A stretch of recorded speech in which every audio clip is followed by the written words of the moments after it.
रात के 2:30 बजे खिड़की पर धक धक धक की धीमी दस्तक गूंजती है। रोशन बिस्तर पर जमे हुए सांसें रोककर वही आवाज सुनता है। खिड़की के पार से नाखून रगड़ने की करकराहट कमरे में फैलती है। रोशन सोचता है, तीसरी मंजिल की खुली हवा में कोई खड़ा ही नहीं हो सकता। पिछले 6 दिनों से हर रात यही दस्तक इसी समय आती रही है। 80 घंटे पहले रोशन पहली बार पुराने अपार्टमेंट में शिफ्ट होता है। छोटा कमरा, नम दीवारें और जंग लगी ग्रिल उसका ध्यान खींचती हैं। उसे लगता है सस्ता किराया शायद किसी कारण से है। पहली रात आधी नींद में हल्की दस्तक सुनाई देती है। वह इसे हवा समझता है। दूसरी रात दस्तक मानवीय लगती है, पर वह खुद को समझा लेता है। तीसरी रात अंधेरे में दस्तक के पीछे धीमी सांसें सुनाई देती हैं। डर गहराता है और दस्तक का पैटर्न 3 धीमी, एक लंबी बन जाता है। रोशन फ्लैशलाइट खिड़की पर फेंकता है। बाहर सिर्फ गहरा अंधेरा दिखता है। दिन में खिड़की से झांकते हुए वह नीचे 3 मंजिल का खाली आंगन देखता है। ऊंचाई के डर के बावजूद वह ग्रिल के कोने पर हल्के खून के निशान देखता है।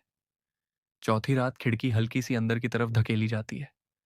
कांच धीमे से हिलता है, जैसे कोई देख रहा हो कि वह जाग रहा है या नहीं।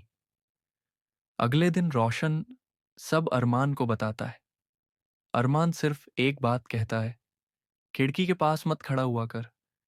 शाम के बाद तो बिल्कुल नहीं।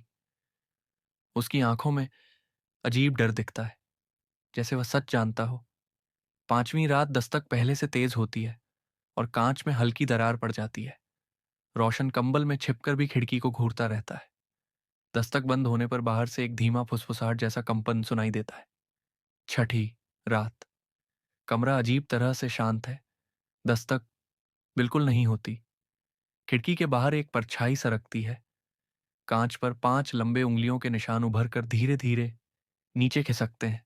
सुबह होते ही रोशन कमरे से निकलने का फैसला करता है। अरमान के दरवाजे पर पहुंचकर वह पाता है पूरा दिन दरवाजा बंद है।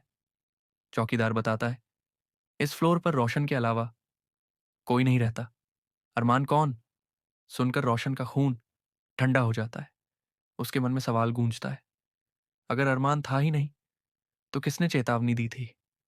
कौन हर रात खिड़की पर दस्तक देता था और अब अचानक खामोश क्यों हो गया? खिड़की की दरारें आज भी वही हैं, लेकिन दस्तक कभी वापस नहीं आई। शायद जिसे वो ढूंढ रहा था, उसे वह ढूंढ चुका है।